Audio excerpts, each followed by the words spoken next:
Buenos días. Nuestra exposición estará basada en los índices macroeconómicos del periodo presidencial del presidente Andrés Pastrana Arango entre el periodo 1998 al año 2002. Nosotros somos estudiantes del programa de Contaduría Pública de la Universidad Fundación Universitaria San Martín. Mi grupo está conformado por Enadis Villalba Punes, Gustavo Paternina, Yajaira Pérez y mi persona, María del Pilar Jorge.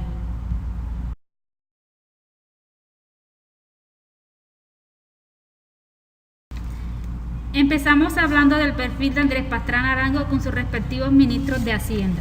Andrés Pastrana nació en Bogotá el 17 de agosto de 1954. Es un abogado y político colombiano. Ejerció el cargo de presidente de la República en el año 1998 al año 2002. Periodo de enormes dificultades económicas, pasará a la historia como una de las épocas donde se registraron los peores indicadores de desempleo y crecimiento económico, en medio de un conjunto de hechos ligados con el comportamiento del sector externo que limitaron no solo las posibilidades del crecimiento del país, sino también el desarrollo de la política económica. En el periodo de Andrés Pastrana se presentaron dos ministros de Hacienda, Juan Camilo Restrepo desde agosto de 1998 a julio de 2000 y Juan Manuel Santos desde agosto de 2000 a julio de 2002. Juan Camilo Restrepo nació en Medellín el 17 de octubre de 1946. Es un abogado y economista especializado en Derecho Económico y Administrativo. Restrepo tuvo que enfrentar la crisis a la que se enfrentó Colombia, la gran recesión económica. Se retiró tras asumir drásticas medidas económicas que lo convirtieron en un personaje antipopular y posteriormente fue nombrado embajador de Francia. Juan Manuel Santos, ministro de Hacienda desde agosto de 2000 a julio de 2002, nació en Bogotá el 10 de agosto de 1951. Como ministro de Hacienda, Santos sacó adelante proyectos trascendentales para el país como la ley de transferencias, la ley de pensiones y la reforma tributaria de gran envergadura.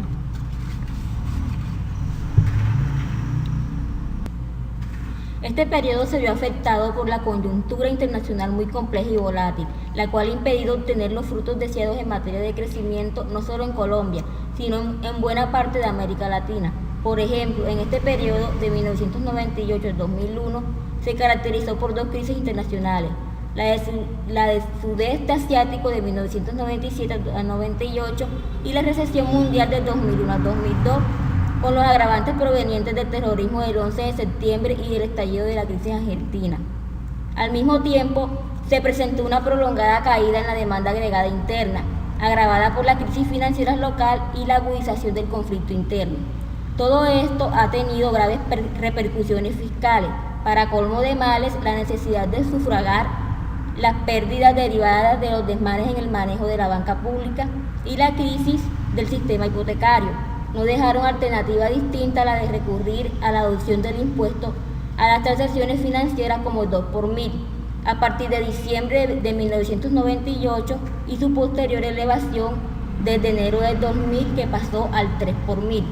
Este impuesto ha implicado un incremento neto en la carga tributaria cercano al 0.8% del PIB en momentos críticos para las empresas y los agentes económicos en general, drenando así el ingreso disponible para la inversión y el consumo privado del país. En los últimos 20 años, la economía colombiana ha registrado avances importantes en sus principales indicadores. Desde la apertura comercial se han dado cambios de diversas magnitudes en algunos aspectos macroeconómicos que hoy se materializan en una mayor estabilidad y un menor desempleo. En 1992 se registró un PIB per cápita ajustado por poder adquisitivo de $4.791 de la época, como se muestra en la figura. Durante esa década la economía colombiana creció en una tasa promedio del 2.9% aproximadamente, cifra similar a la registrada por el promedio de los países de la región. Durante este periodo Colombia logró sobrepasar la barrera de $5.000 per cápita. Esto representó un paso importante al duplicar el ingreso por habitante en 14 años. A comienzos del siglo XXI, la economía colombiana presentaba un PIB per cápita cercano a los $5.852.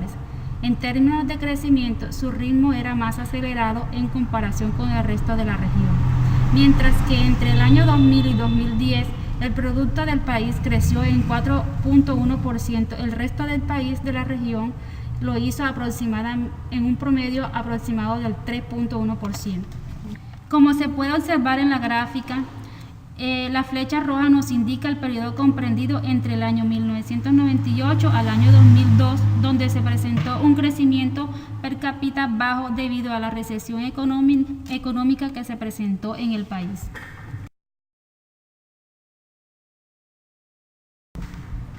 La economía colombiana tuvo una tasa de crecimiento de largo plazo del 5.5% anual durante el siglo XX. En los años 80 la tasa se redujo al 3.5% en promedio, pero evadió la década perdida que asoló a América Latina entre 1992 y 1997. La economía volvió a mostrar tasas de crecimiento promedio superior al 5%, pero en 1998 se inició una crisis de una magnitud como no se sentía desde la gran depreciación de los años 30. Posteriormente, la recuperación fue lenta en medio de una situación económica deteriorada que generó expectativas muy pesimistas. Al mismo tiempo, la política central de la administración de Andrés Pastrana, dirigida a la negociación con la FARC, dio lugar a una percepción magnificada del poder de la insurgencia, lo cual deterioró aún más las expectativas de los agentes. Cerca de 2 millones de personas abandonaron el país desde 1998 a la búsqueda de nuevos horizontes en Estados Unidos, en España. En el año 2000 la economía creció el 2.9%, en el año 2001 un 1.4% y en el año 2002 solo logró un 1.7%. El crecimiento económico muestra una aceleración muy clara desde el segundo semestre del año 2001, cuando se obtuvo menos del 1% de crecimiento hasta el cuarto trimestre del año 2003, que se aproxima al 4%. Como podemos ver en la estrellita que nos muestra la gráfica, la meta de crecimiento era del 2, del 3.5, del 4.2 y del 5.1% respectivamente, meta que como pudimos ver no se pudo cumplir. A continuación hablaremos sobre el Producto Interno Bruto y de todas las variables que influyen en él. El Producto Interno Bruto generado por el país refleja el comportamiento de su mercado interno y del externo, la estabilidad, dinamismo o estancamiento de la producción nacional, el gasto de consumo final, la formación bruta del capital y el crecimiento o decrecimiento de las importaciones y de las exportaciones. La siguiente gráfica muestra el Producto Interno Bruto por objeto del gasto. Como podemos apreciar, el gasto del consumo final del país para el año 1998 presentó un 0.13%. Para el año 1999, su disminución fue mayor al caer en un menos 3.21%. Los años siguientes mostró una leve recuperación, llegando a un 1.41% en el año 2000 y un 1.67% para el periodo del 2001. Para el cierre del periodo del gobierno, volvió a disminuir en un 1.51%, el cual corresponde al año 2002. Por otro lado, al hablar de las exportaciones de bienes y servicios, observamos cómo en el año 1999 cayeron en un 1.46% con relación al año anterior. Ya para el año 2000 se presentó una recuperación, llegando a un porcentaje de 6.15%, seguido de una gran desaceleración en los años 2001 y 2002, los cuales presentaron una disminución del 2.81% y del menos 2.38% respectivamente. Las importaciones presentaron una significativa desaceleración en el año 1999, teniendo una breve recuperación en los años 2000 y 2001, para luego volver a caer al finalizar el periodo de Andrés Pastrana Arango. La formación bruta de capital presentó una gran caída en el año 1999, presentando en el año siguiente una leve recuperación.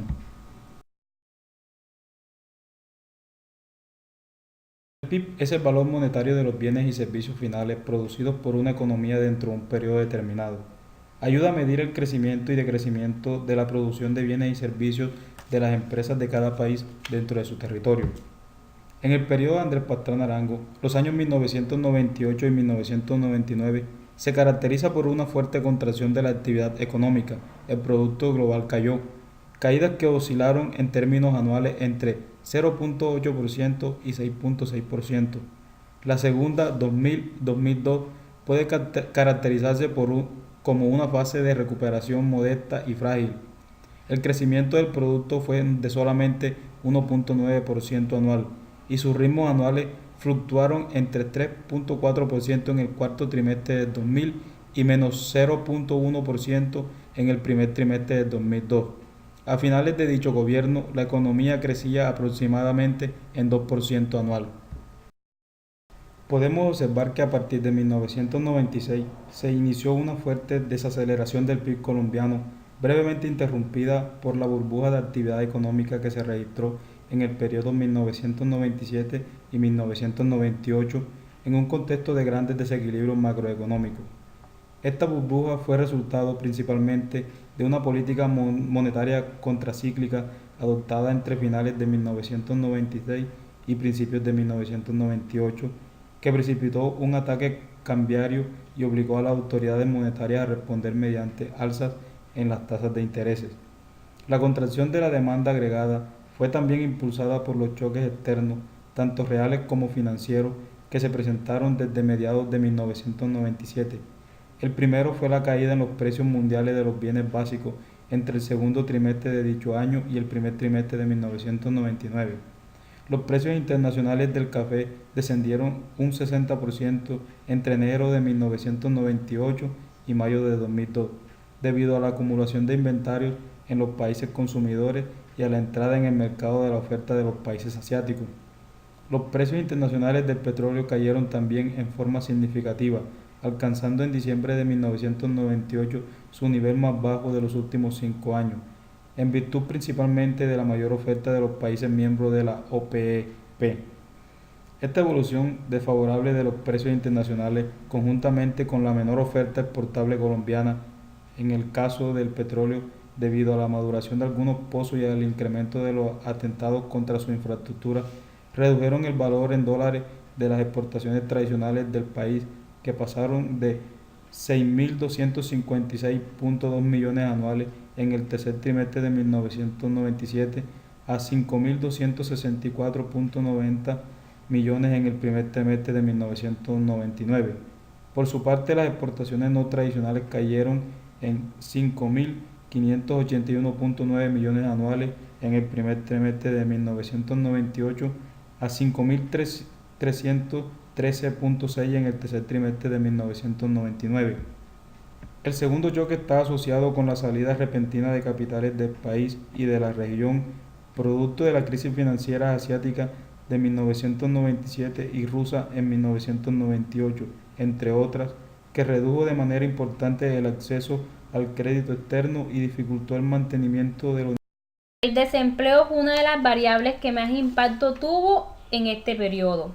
El desempleo, el subempleo y el empleo informal constituyen quizás los problemas más agudos y preocupantes de la economía colombiana desde la segunda mitad de los 90. Aunque las profundas transformaciones que tuvieron lugar en la economía en dicha década se reflejaron en cierta medida en la dinámica del mercado de trabajo, los factores macroeconómicos incidieron también en su comportamiento. En el cuatrienio de Pastrana, los indicadores laborales registraron un gran deterioro. La tasa de desempleo alcanzó niveles no registrados en las estadísticas del país.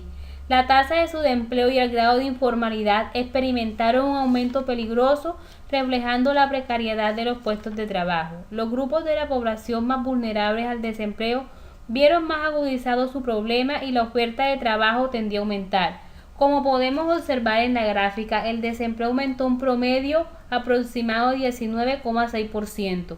La tasa de subempleo en diciembre de 1999 ya superaba el 20%, aumentando en cifras alarmantes del 29,7%, 31,8% y 34,3% en 2000, 2001 y 2002 respectivamente.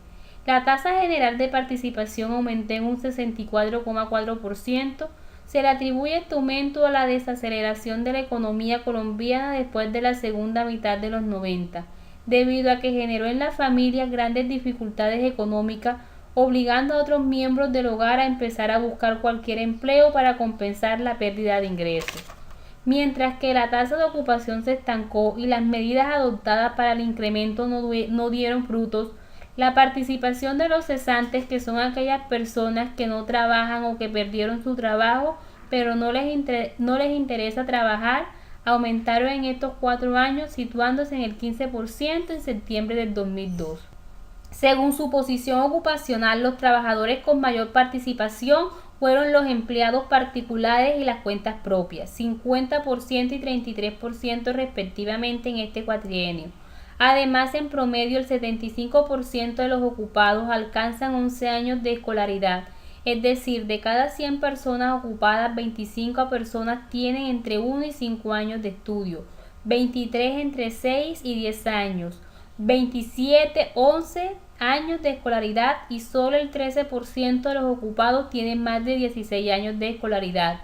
Las remuneraciones de los ocupados en términos de salarios mínimos durante este cuatrienio cayeron sustancialmente, tanto para los hombres como para las mujeres. Solamente un 25% de los ocupados devengaron más de 2 salarios mínimos, el 75% restante con remuneraciones inferiores o iguales a 2 salarios mínimos.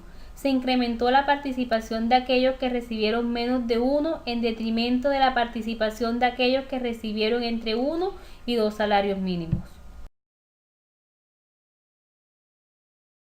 Mediante esta gráfica podemos observar el estancamiento en la evolución de la pobreza cuando se mide por el método llamado línea de pobreza LP, que hace relación a la capacidad adquisitiva para adquirir una canasta mínima de alimentos esenciales.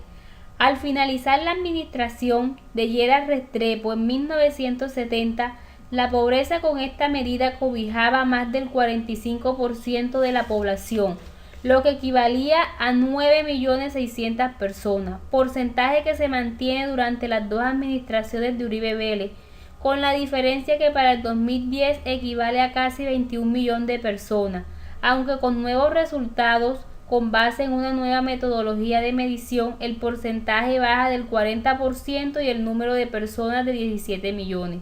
En ninguna de las administraciones intermedias entre Lleras y Uribe el porcentaje disminuyó. Podemos notar que la administración de Pastrana obtuvo la mayor línea de pobreza de estos últimos años, con porcentaje del 57%, equivalente a 23.500.000 personas. En cambio, la pobreza por necesidades básicas insatisfechas, NBI, que implica mejoría en las condiciones de vivienda y mayor acceso a servicios como agua potable, educación y salud, disminuyó en forma apreciable, pues bajó del 72% en 1970 a un poco menos del 20% en 2010, lo que implica que el número de personas pasó de 15.200.000 personas a 8.900.000 personas en el mismo lapso. Es evidente el efecto del gasto público. Gracias a la orientación que dio el gasto público de la Constitución Política de 1991, impulsó la duplicación del gasto público social, que pasó del 8,2% del PIB, que era el dato para el 1990, y del 15,8% del PIB en 1999. Según el Estatuto Orgánico de Presupuesto Nacional, se define el gasto público social como aquel cuyo objetivo es la solución de necesidades básicas insatisfechas de salud, educación, saneamiento ambiental, agua potable, vivienda y las tendientes al bienestar general y al mejoramiento de la calidad de vida de la población. Sin embargo, en el periodo de 1998-2002, las necesidades básicas insatisfechas estuvieron altas, con un porcentaje del 22,30%, que equivalía a 9.200.000 personas. Un aspecto importante que ha influido en el crecimiento de la economía es la inflación, que es el alza sostenida de los precios. Antes de la década de los 90, en el periodo de 1982-1989, Colombia tuvo una inflación promedio de 22,6%, lo que era considerado como una inflación moderada e inferior a la que tenían otros países de la región en aquella época. Esto llevó a que los protagonistas de la política monetaria se tranquilizaran un poco y tuvieran como objetivo el procurar que la inflación no superara el 30% anual. ya que de ser así se daría inicio a niveles de inflación más difíciles de controlar. Con el inicio de la última década del siglo XX vino también un aumento exorbitante en los niveles de inflación. Para 1990 y 1991 con valores del 29,1% y el 30,4% respectivamente, lo cual hizo evidente que el país tenía una inflación relativamente alta. Fue allí donde el Banco de la República dio inicio a un proceso de deflación aún orientado en los agregados monetarios, ya que no era prudente enfocarse en el uso de las tasas de interés, puesto que éstas eran fijadas tanto por la oferta y demanda monetaria, como por los cupos de redescuento a diferentes tasas fijas, y el fin que se perseguía a mediano plazo era en sí un agregado monetario, logrando así disminuir en el gobierno de Andrés Pastrana la inflación a un dígito. Podemos observar que la inflación pasó de 18,7% en 1998 a 10,9% en el año 1999, luego a 9,2% en el año 2000 y obteniendo un 8,% en el año 2001, cerrando el cuatrienio de Pastrana en 2002 en un 6,4%. Las políticas económicas perseguidas por el gobierno de Andrés Pastrana Arango, dentro de la continuidad aperturista seguida por los gobiernos nacionales y pactados con el Fondo Monetario, encontramos el logro de un crecimiento económico sostenido como principal estrategia para disminuir los niveles de pobreza. Para ello se implementó el Fondo de Emergencia Social, apoyado con recursos multilaterales, que buscaba atender las necesidades esenciales de los estratos más pobres, en particular de las mujeres y niños. Otro objetivo de este gobierno fue el incremento de la ocupación mediante programas de empleo en proyectos de infraestructura. Para ello era necesario que la formación bruta de capital del país pasara del 15% del PIB en el año 99 al 19% a partir del año 2001. Se requería estimular la inversión privada, que debería pasar del 6,5% del PIB en el año del 99, que fue su nivel histórico más bajo, al 12,8% en el año de 2002. Esto suponía reducir la inversión pública, pero estas estrategias no dieron los resultados esperados, porque las medidas tendientes a eliminar o reducir el déficit fiscal, restringiendo el gasto público, afectaron especialmente la inversión pública y desplazándola por el servicio de la deuda. La dilación y el estancamiento de las negociaciones de paz del gobierno con la insurgencia y la inseguridad también afectaron notoriamente la inversión privada del país. Las tasas de interés reales se elevaron a niveles sin precedentes en la historia macroeconómica colombiana de las últimas décadas y agudizaron los problemas de deuda en los diferentes agentes. El resultado fue una gran contracción del gasto interno, que pese a los estados negativos de oferta asociados con los fuertes aumentos en los salarios reales y la mayor devaluación nominal, redujo la inflación total. El único componente del gasto interno que aumentó fue el consumo del gobierno, mientras que el consumo privado cayó y la inversión, tanto pública como privada, registraron una dramática caída. Tal como se puede evidenciar en la gráfica, nos señala la flechita azul y roja, la dramática caída que dieron esta inversión en el año de 1999. El comportamiento de la economía colombiana en esta fase puede ser interpretado mediante un conocido esquema teórico de análisis de corto plazo, el denominado modelo Mundell-Fleming. En su versión keynesiana, el producto en el corto plazo está determinado por factores de demanda y financieros de una pequeña economía abierta, con la movilidad imperfecta de capitales, existencia de restricciones legales, información asimétrica en relación con la banca mundial y aversión al riesgo, entre otras razones, y tipo de cambio fijo. En el panel A de la figura se presentan tres curvas. En el plano I, tasa media de interés nominal interna y nivel de producto en su orden, que corresponden a los equilibrios de los mercados de bienes IS, de dinero LM y de divisas DD. Dado los valores de las variables exógenas en este modelo, por ejemplo, las tasas esperadas de inflación y devaluación, las pendientes de las curvas aseguran que el equilibrio será estable. Supongamos que la economía se encuentra inicialmente en el punto A, correspondiente al año de 1998, por ejemplo. Como resultado de los shocks internacionales, la curva DD se desplaza hacia arriba y la curva IS hacia la izquierda. La política fiscal expansionista y la devaluación fueron insuficientes para contrarrestar este desplazamiento. En consecuencia, se inicia una contracción del producto en medio de un desequilibrio externo. La rápida pérdida de las reservas internacionales obligó a las autoridades monetarias a reducir la oferta monetaria, como se puede observar en la gráfica, y a devaluar la moneda. La franja cambiaria se reajusta hacia arriba en septiembre 2 de 1998 y en junio 28 de 1999, además de su mayor amplitud en esta última fecha, produciéndose un aumento casi sostenido de la tasa de cambio real. Estas medidas de política económica desplazan la curva LM hacia arriba y la curva DD hacia abajo, situando la economía finalmente en el punto C, con una tasa de interés más alta, una mayor contracción de la actividad económica y un freno a la caída en las reservas internacionales, retornándose a una situación de equilibrio externo. La reducción del déficit en cuenta corriente determinó que, no obstante las menores entradas netas de capital, las reservas internacionales se estabilizaran. En el panel B de la figura se muestra la curva que relaciona la tasa de interés interna y la variación de las reservas internacionales, denominada RI. La curva RI de equilibrio muestra su desplazamiento final como consecuencia del shock de flujos de capital, la mayor devaluación y la recuperación de los precios mundiales de los bienes básicos exportados por Colombia. Como puede observarse, el aumento de las tasas de interés internas frenó la pérdida de reservas internacionales que se registraba desde principios de 1998.